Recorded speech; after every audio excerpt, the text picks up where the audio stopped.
perzentlik borçini öder, mıncıllap ibadet kılgan gayde.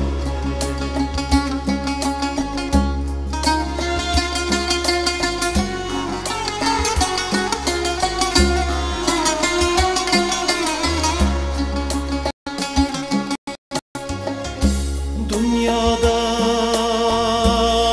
türlü arzu ihtiyar, cennet mi arzunun sırtıda emez, belki cennetin caylaşkan cayı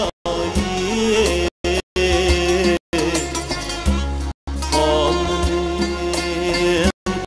tapirda unik bil, belki cennetnin caylaşkan cayı Anın tapirda unik bilme.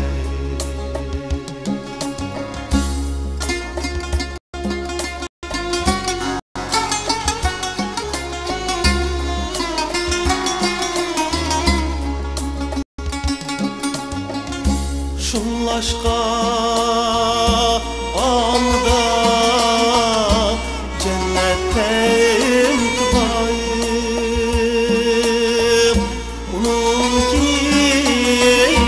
hurla dek kürkem ep tıbayım. İnsan değil, insan bu yaşaşlıkta,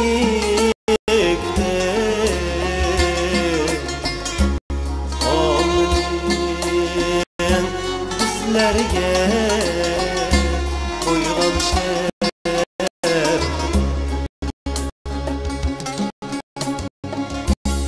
İnsan bu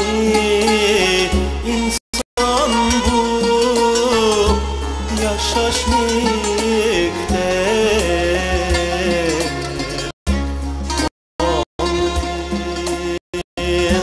bizlerge koygan şer. Odemler dünyaya